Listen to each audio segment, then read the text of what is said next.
Dampak buruk lingkungan kotor dan polusi sampah terhadap lingkungan. Lingkungan kotor serta polusi sampah bisa membawa dampak buruk, baik itu terhadap manusia maupun terhadap lingkungan. Dampak buruk lingkungan kotor serta polusi sampah terhadap lingkungan sendiri meliputi banyak hal, dan salah satunya adalah pencemaran air. Pencemaran air dapat terjadi ketika sampah dibuang ke sungai dan bukannya ke tempat sampah, dan ini sering terjadi di wilayah-wilayah yang tidak dapat dijangkau oleh tim pembersih sampah, seperti di daerah terpencil misalnya.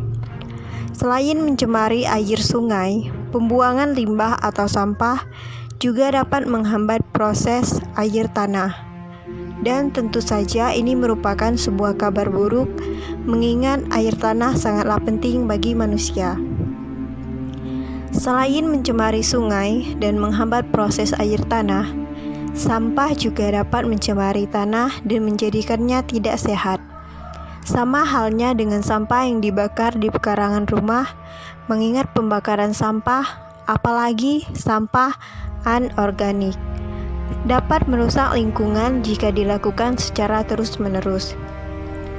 Jika semua hal tersebut terjadi di lingkungan kita, sebagai anggota masyarakat yang baik, tentu kita tidak boleh menyalahkan pemerintah setempat, mengingat kebiasaan warga masyarakat di lingkunganlah yang kemungkinan menjadi penyebab, sehingga masyarakatlah pihak pertama yang harus berusaha mengatasi permasalahan tersebut. Sampah tidak hanya merusak kelestarian lingkungan, tapi juga mengganggu kesehatan masyarakat.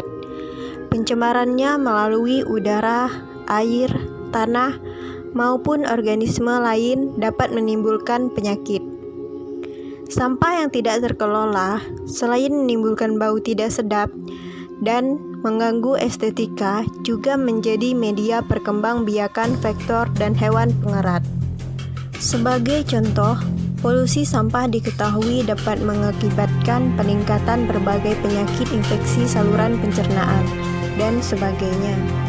Sampah juga dapat menjadi penyebab banjir. Hal tersebut bisa menyebabkan penumpukan di dasar sungai. Tumpukan sampah di sungai ini akan mengakibatkan permukaan air sungai menjadi lebih tinggi, sejalan dengan jumlah sampah yang jatuh ke dasar sungai. Ketika permukaan perairan lebih tinggi dibandingkan permukaan tanah, maka luapan tersebut akan memasuki permukiman penduduk sehingga menyebabkan banjir.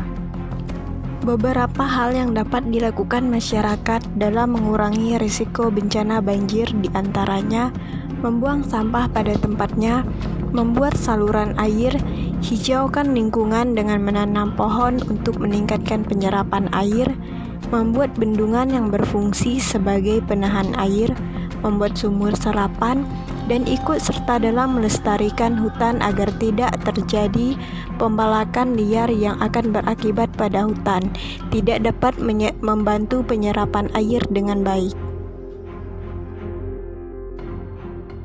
Kita saling melindungi yaitu dengan mematuhi protokol kesehatan, selalu jaga jarak, menggunakan masker, dan selalu mencuci tangan apabila mau berpergian dan setelah berpergian.